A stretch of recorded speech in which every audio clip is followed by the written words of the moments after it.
ES Audio. From the Evening Standard in London, I'm John Weeks, and this is The Leader.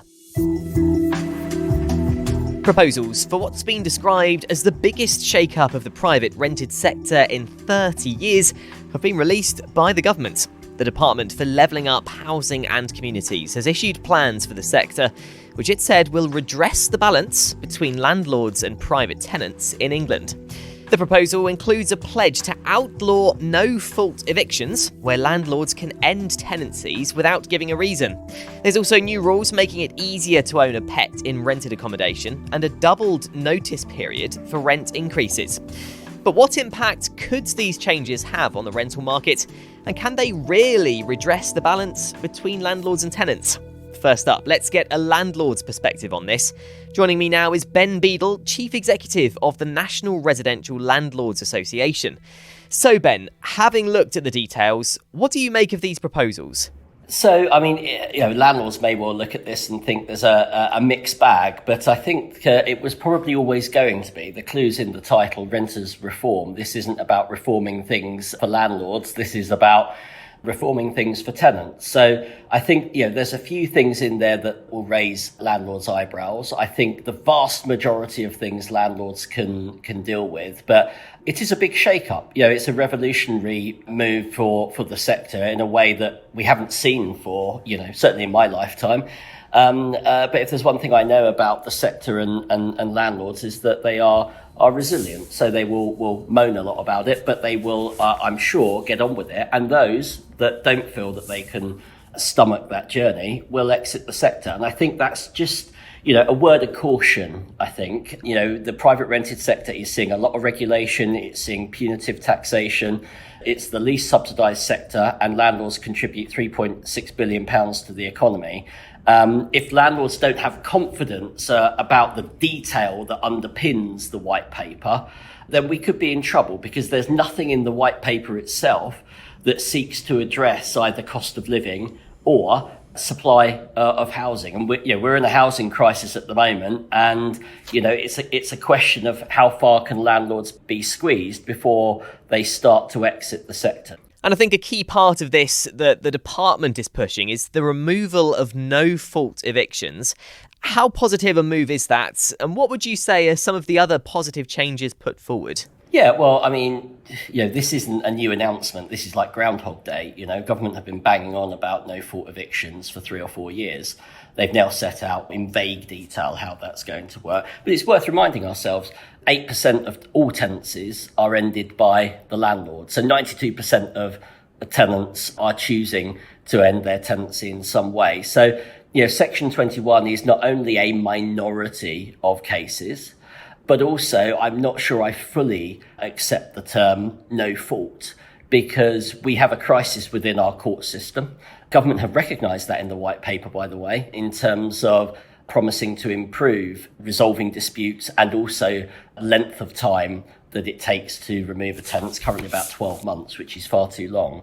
And essentially, just because you don't have to give a reason doesn't mean there isn't a reason. But I accept that, some tenants may well feel at risk of the threat of eviction. And what I would say to landlords listening is that the government have set out NRLA plans or lobbying. We were lobbying on this point, by the way, for clear and comprehensive grounds for repossession where there is a legitimate reason. So significant rent arrears, mandatory ground. Persistent rent arrears, mandatory ground. Landlords wishing to sell, mandatory ground. Landlord wishing to move back in, or their family wishing to move back in, mandatory ground. The last 2 months' notice after an initial period of 6 months. So at first sight, that covers a lot of the things that landlords would be worried about, and arguably using Section 21 for, because although, as I say, there is no need to give a reason, it is a more streamlined process, which is why people have preferred to use it. And he touched on the prospect of this new ombudsman to come in to hopefully settle disputes quicker and at a smaller cost. That's got to be a good thing. Are you confident it'll live up to expectations? That is something that's a tangible benefit for both landlord and tenants. Sometimes the intervention of a third party to resolve disputes, moves things along. And so we are all for low cost dispute resolution, particularly given the court system's broken at the moment. And also, we want to sustain tenancies. If there is the opportunity to resolve, something that's got slightly out of hand, convoluted or whatever, then we think that this is a good and positive intervention. But it can't be in place of a court system that works for its users and delivers justice swiftly. So they're in the same basket. We're pleased to see that, but we want to see wider reform of the court service as the government has promised. And at the start, you mentioned that there are some things you think landlords are likely to moan about. Are there any proposals that you describe as unfair for landlords? Well, there's certainly the sort of change in framework. So at the moment, we are used to fixed term tenancies. You enter into a fixed 6 or 12 month term, and then you renew it or you trundle along until someone gives notice. What the government is proposing with the white paper is that the fixed term tenancy, the assured short hold tenancy and the assured tenancy fall by the wayside, and you simply start with a periodic tenancy from the outset. And that can be ended by the tenant by giving 2 months notice. And I think what landlords will be concerned about is having operated in an environment where you sign your tenant up for a fixed period. Psychologically, you're thinking about, okay, well, that's done for the next year, right? This will be a different way of looking at it. What I would say is the average tenancy length is knocking on for 4.5 years in the private rented sector. I don't think that tenants are going to suddenly change their habit and move in and bugger off after 2 months. I just don't see that happening. I see it happening in a small number of cases, and landlords will be irritated about that. But the other thing is that the government is assuming that there's like a brochure or menu of available properties that tenants can just sort of swan off to. And you and I know better. We've got a very, very competitive market at the moment. So it's slightly fanciful, I think, to think that there is a glut of properties out there. There isn't. We're in the middle of a housing crisis. We have a dreadful shortage of properties. So I think that, that we need to see how that pans out. And the government has said this is all about redressing the balance between landlords and tenants. Would you say the white paper achieves that? I think that landlords would argue that a lot of things are in the tenants' favour before the white paper came out. I think what we can all agree upon is that there is a small subsector of the private rented sector that gives everybody a bad name and is forcing government to act. And, I think government isn't necessarily recognising that the vast majority of landlords do a very, very good job, treat their tenants right, and tenants have a good experience when they're with them. They are potentially taking a sledgehammer to crack a nut. There isn't really a difference between those two audiences. But, when you've got 1 in 5 homes in the private rented sector not meeting a safety standard, then I think that probably is too high. So I think government just needs to make sure that those landlords that are doing a good job do feel loved, do, see a part to play in the private rented sector. And that, in fairness, comes across in the white paper for me. The language in the white paper is far more conciliatory than we saw in the press release, which was antagonistic, headline grabbing. The underlying document is far more balanced. And I think, we do need to see balance as this plays out and as the underlying legislation is developed. Let's take a break now. Stay there for part 2, where we'll be getting the renter's perspective. In the last couple of decades, the number of people living in the private rented sector has doubled. So it's really good to see the government taking this seriously.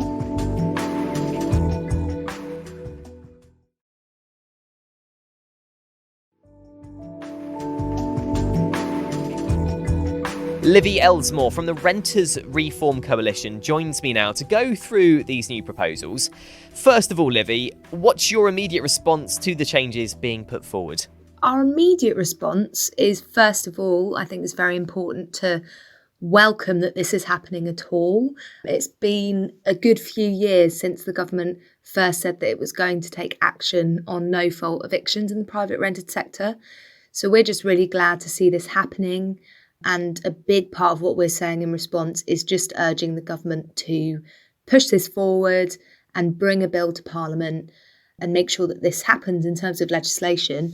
We are hoping to examine these proposals with our coalition in more detail to give a really fulsome response. But at the moment, we believe that a lot of the measures that were proposed will help private renters, and for some areas, the devil really will be in the detail, and we'll need a bit more detail to understand how some of these proposals are going to work in practice. And it does seem to be aimed at renters specifically and improving conditions for them. Do you think most people renting will be happy with these changes? From what we've seen so far, obviously we don't fully know exactly what form these proposals will take when they come through to the bill stage. As they are, I think there's some stuff that could really help private renters in terms of evictions, of not having that threat hanging over their head of a Section 21 no-fault eviction.